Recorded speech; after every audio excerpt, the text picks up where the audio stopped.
And hey everybody, this is Geocacher TN Photobug, also known as Austin from Chattanooga, Tennessee. Today I am so excited because my family and I are going to go take a tour of the world's longest cave system. And you guys get to come along too. Oh yeah!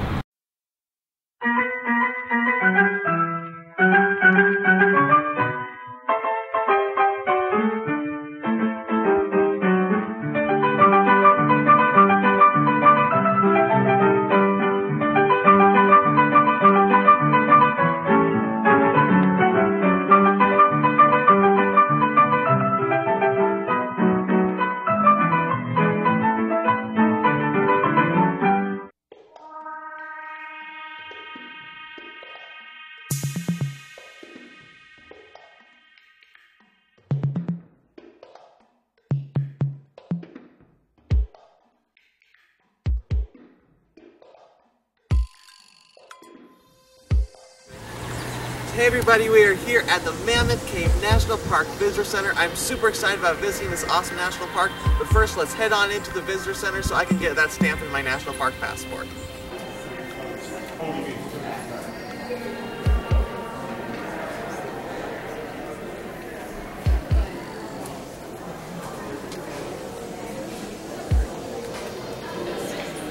There we go, another stamp.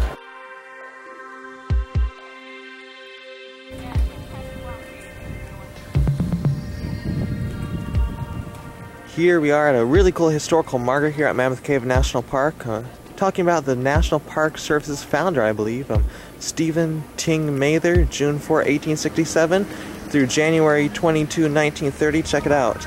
He laid the foundation of the National Park Service, defining and establishing the policies under which its areas shall be developed and conserved unimpaired for future generations. There will never come an end to that good he has done. Neat marker. This is an awesome national park. Well, as you might suspect, folks, here at Mammoth Cave, with all the geology here, there's a lot of cool earth caches. And on our short visit here today, I definitely won't be able to complete all of them. Maybe someday I could come back and do that. But there's definitely one really nice one at the Visitor Center. I'm definitely being able to complete. It has like over 200 favorite points. I will be sure to link to it in the description below this video.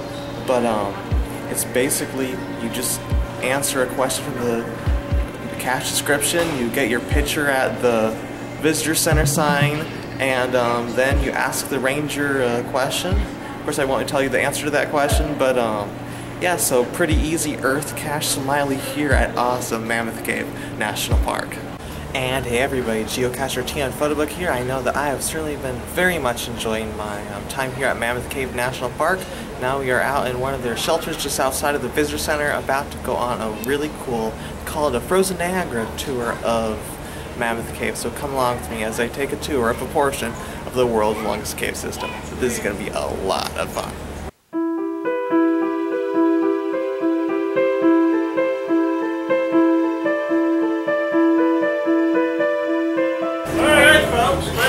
Frozen Niagara trip, so what's your ticket say? Alright, just hold on just a second. We ain't leaving this yet. My name's Shannon, I'll be going with you. Let me tell you a little bit about the trip, make sure this is what you're going to do. Okay, this is our easiest trip that we have. Alright, as far as going into the cave. 6 mandatory steps. And that's about halfway back in the cave. 100 optional steps to go down into a different chamber, look at some real neat stuff. But what we do, we load on the bus, we go out to the cave, it's about 4 miles, go in through a man-made entrance, we'll walk in, we'll be in a man-made cave for about the first 50 foot, then we're in all natural cave. Excuse me. The passageways are going, most of them's about 6 foot tall and 20 or 30 foot wide. There's going to be one place about the length of the inside of this shelter here where I have to get down about like this to go through. Okay? Alright. And then the optional stairs, we go in. Those that want to go down the stairs can come back up. We turn around, we come back out. We stop and talk about a thing or two while we're in there. It takes about an hour and 15 minutes. It's about a quarter of a mile. And like I say, the six steps. Pretty much, if you walk from the parking lot to here, you're in physical enough shape to take this trip. Any questions? All right, get your tickets out. We'll load on this bus right here. Just give them to the bus driver. Tickets, guys.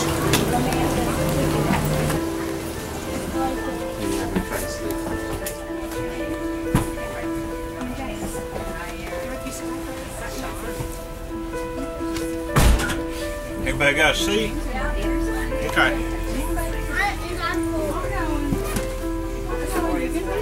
Is this anybody's first time to Mammoth Cave?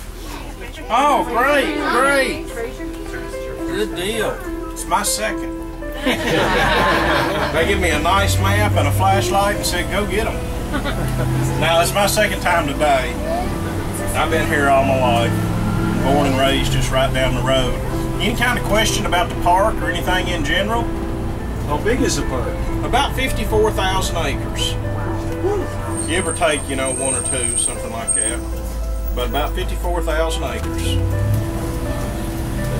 there a specific place where the turkeys like to spend their time, or do they just hop about? Is there a specific place the turkeys like? The turkeys like this tall grass up and down the side of the roads, and they'll walk through there eating the bugs. So we see them a lot right in here and right up the road here just a little ways. Yep. And the deer seem to like the little intersection down here. They like that intersection down there. What kind of winters do you get around here? What kind of winters do we get around here? Starting about November, it'll start getting a little cooler. And most of the time during the daytime, it's going to be 30s, 40s, and 50s. At night, it'll cool down in the 20s or the teens. If it gets below freezing, it doesn't usually stay below freezing for more than like 3 or 4 days at a time. Like 10 to 12 inches of snow. When it snows, it'll snow a couple of inches. That'll stay about 3 or 4 days, and then it's gone. What our biggest problem is ice. All of our utilities and everything are above ground, so that temperature will be right there around the 30s. It'll start, it's a little drizzling rain. Next thing you know, the roads are slick as glass and the power poles are breaking. Is the park open in the winter? Is the park open in the winter? We're open every day except for Christmas Day. And Christmas Day, you can still come and hike, bike, walk the trails here in the park. You just can't go in the cave. They let me and Steve have off that day to open up all of our presents that people we've took on tours send to us. Backs the UPS trucks up for miles. What other animals are here besides turkey and deer? Okay, what other animals do we have here besides turkeys and deers? We got your basic forest animals, starting off with like chipmunks, squirrels, possums, skunks, coons, beavers and otters in the river. Okay, bobcats, red and gray foxes, coyotes. You'll hear them hollering. Okay, you'll hear them hollering sometimes. A cougar or two has been seen in the park. Okay, cougar or two has been seen in the park. And what we do not have is a black bear. The last black bear spotted in the park, 1904. Wow. Coincidental, some think, others of us think different. The automobile was first seen in the park in 1904. So a few people believe that the bears loaded up in the automobiles and went to the Smokies and never have come back. Are there bats in the cave? There's about 25 or 30,000 bats that live in the cave. Are we going to see any of them? Most likely not. Most likely not. 400 plus miles worth of passageways of cave has been found. We tour about 12 miles of it. It's the bat's bedroom. You know, they just go sleep somewhere where we're not. This time of year, they're going to be out here in the woods sleeping. How many types of bats are there in the cave? About 13 different species of bats in the cave. Please don't ask me to name them. What do they do? The bats? Yeah, on the plus side. Okay, well, on the plus side, they eat triple to 4 times their weight in mosquitoes every night. That's a good thing. That's a good thing. In certain places, they're big, huge pollinators like bees are. They pollinate certain flowers, but the main thing is pest control. Pest control. Negative side, you know, disease like other things. Oh, we have both kinds of skunks too, striped and spotted skunks here in the park. Where do turkeys sleep? Where do turkeys sleep? Turkeys actually roost in trees. Oh, trees. They'll sleep out on a branch, just like a chicken in a chicken house. They'll have their feet up underneath them. They'll sit down on it just a little bit. Now, when the hens are setting on eggs, those nests will be on the ground, and the turkeys will stay on the ground till the little colts get where they can fly. Then once they can fly, then they roost back in the trees. But the males always roost in the trees. And certain times of year, especially in the springtime, right at daybreak, they'll get out on a big limb and they'll gobble. And that's the mating call. It's like, here I am, and then the hens will cluck back, and they're saying, here we are. And so then they talk back and forth. All right, great. Anybody else? Back here in the back?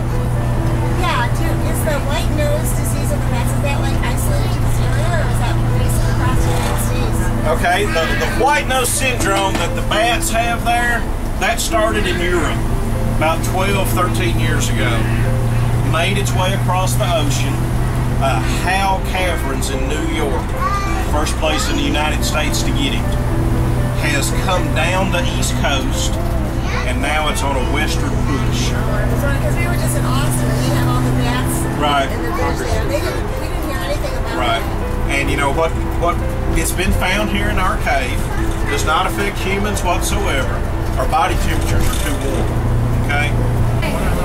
And our body temperatures are way too warm for it. But where it's been found in the cave, it could be laying on the dirt. You step on the dirt, it gets in a little crack in your shoe. Then you go to another cave, another cavern, your garage. Maybe you've got hiking boots on or something that you just wear 2 or 3 times a year. You throw those in the garage. The bats come in there, come into contact with it. We've helped spread it. Okay? That's what we're trying to avoid. The bats will spread it amongst themselves. We just don't want to help them out any. So when we get back, like I say, we'll walk on a little piece of carpet and a little squishy mat that cleans off our shoes. What kind of snakes do you have in your forest area? What kind of what snakes? Yeah, what do you got? We got all your normal snakes, and then we've got 2 venomous snakes, the timber rattler and the copperhead. Somebody had a question back in the back there.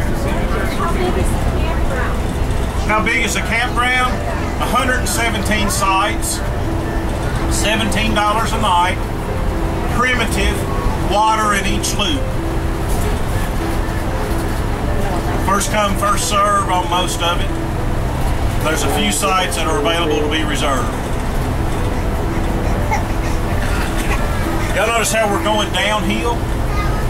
Look out the little hill there on the left side of the bus. We're going to be back up underneath that hill in just a few moments. That's where we're going. And notice how there's a ridge down below us here, the little holler down here. Yeah, that means there's going to be a cave down below us. Cave down below us too. All right, folks, watch your head, watch your step.